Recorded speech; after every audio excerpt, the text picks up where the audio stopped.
What is going on, you and the two? It's your boy Trucker Will. We trucking it like always, trying to make this money, trying to make this dough, and we out here in Tupelo, Mississippi, on our way to Oklahoma. So, you know, guys, that I do settlement Fridays and things like that, but this is not your typical settlement Friday video. I'm not going to break down the numbers, not going to do any of that today. But for all y'all out here, we out here in the world, and y'all want to see just how frustrating it is out here rolling in this trucking industry right now. This is just what's going on my side. So I'm going to tell you the real deal, put it on the glass, show you what these settlements have been looking like for the last 5 weeks, including when I went home for a few days and came back out on a Saturday and at the deadhead. We're going to talk about all of that next on Trucking for Trucker Will.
Is going on, you and the two? It's your boy Trucker Will, and we trucking it like always, trying to make this money, trying to make this dough. But before we get into it, remember to like, subscribe, and share, and hit that bell below so you know when I come out with new videos on my black top journey. As well as hit the thumbs up button so it stimulates the YouTube algorithm to send it out there to all the new drivers that are trying to come into the industry, as the industry is right now. Still a good time to come in. It's just a matter of how you strategically position yourself to be in this industry. So, in this video, guys, I'm going to keep it real 100, hold it, nothing back, take it to the head. You know, I don't have nothing, don't drink, but, you know, take some water and just drink it to the head. You know, it's a saying, you know, no chaser. Just keep it real 100, give you the real deal, keep it 100% authentic with you, and not sugarcoat nothing. It's tough out here, guys. It's not nothing that you can just be like, oh, you know, that you gotta put some work in, you gotta put some time in, you gotta be strategic in what you're trying to do.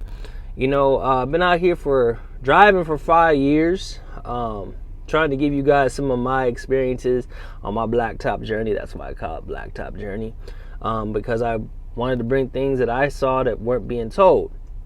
But the unsung thing right now, guys, is how are these rates are declining, how these fuel prices are going up. And even at Prime, you know, Prime has a consistency that we all love and cherish about it. It's got a consistency.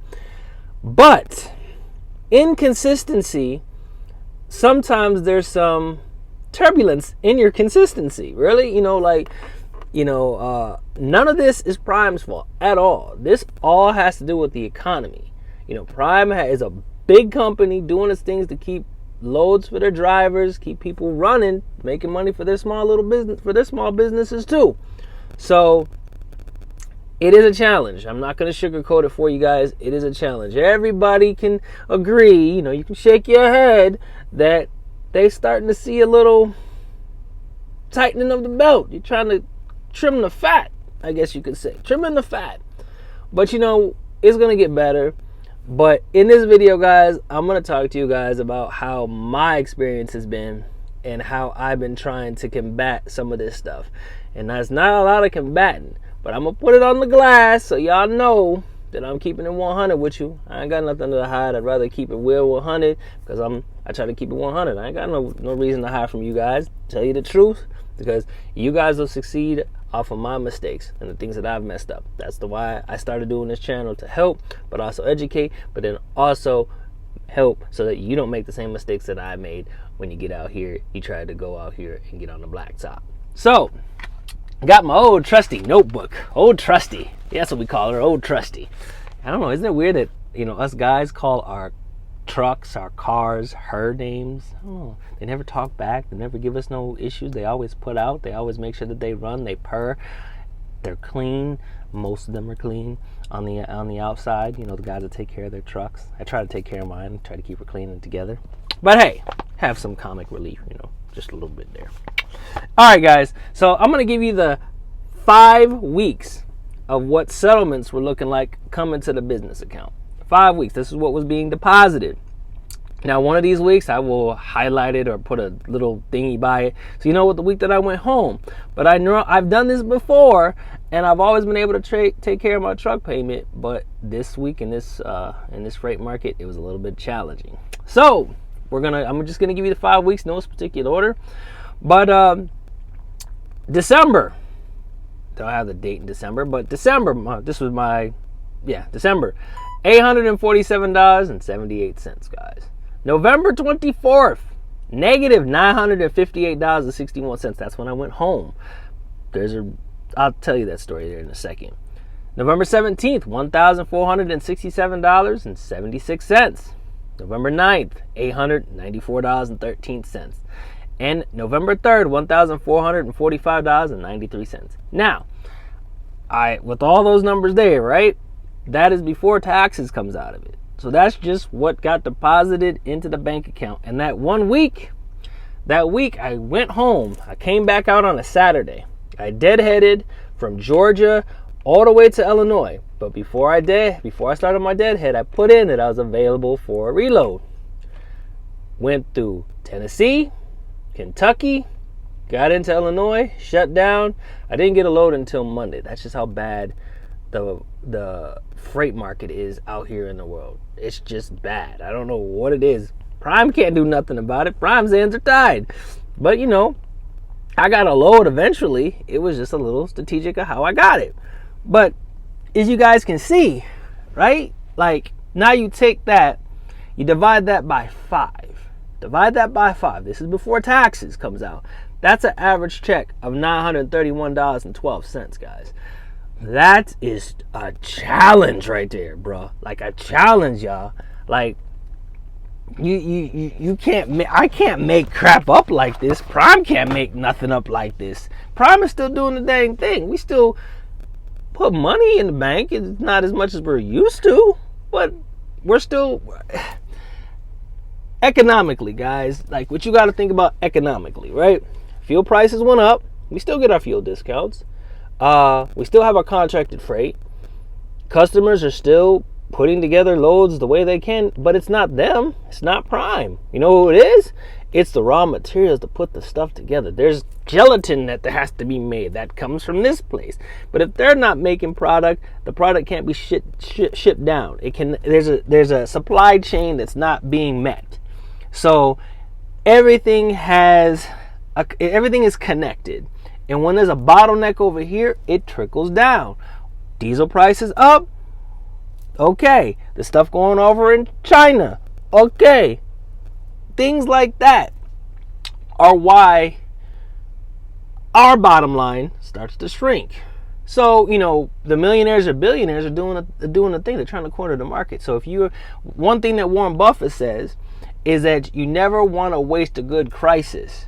So let me tell you what some of these other cats is doing. They're buying other companies because they're taking advantage of a crisis. So if you can buy another company and expand your market, expand your footprint, you're in a good position when the market comes up. That's how the billionaires and millionaires make money.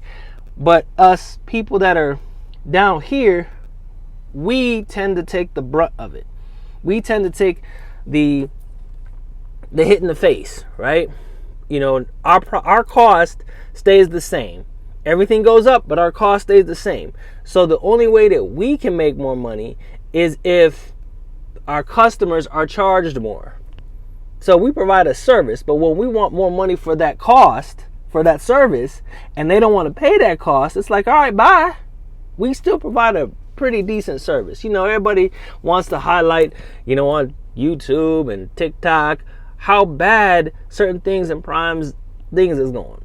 That's only a specific few drivers that are having, you know, kapuck-ups, right? Kapuck-ups. We'll call them kapuck-ups. They just having a fart of the mind, right?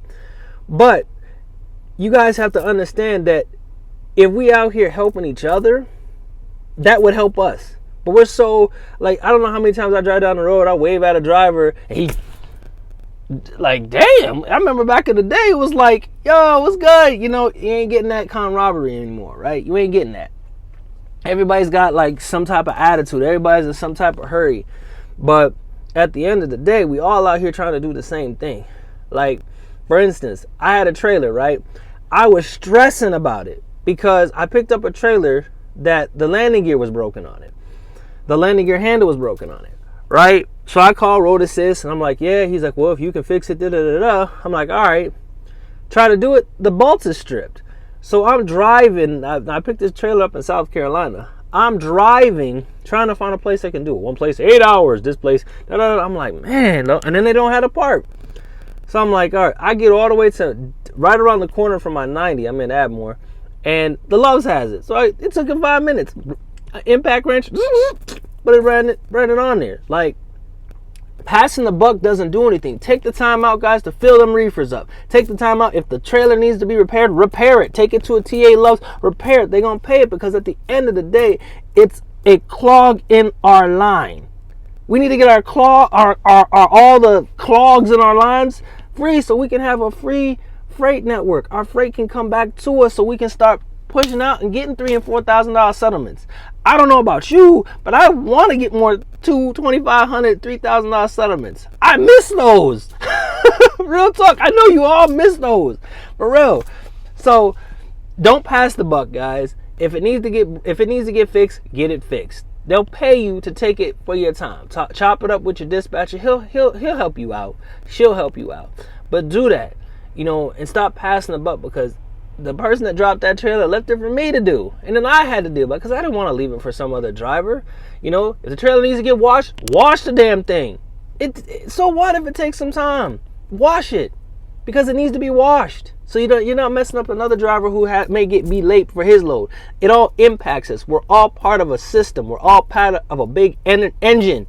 And I don't care about what nobody say, but if your pistons are not, if a piston ring is broke, your engine ain't gonna run right. If you have a line that's clogged, your engine ain't gonna run right. We need to all be running in a harmonious, real grease machine, so we can all get to the bag. We can all make money. We all can have a good time and get back to doing things. Yes, the economy. Yes, and this and this and this. But we can't control the politicians. We can't control OPEC.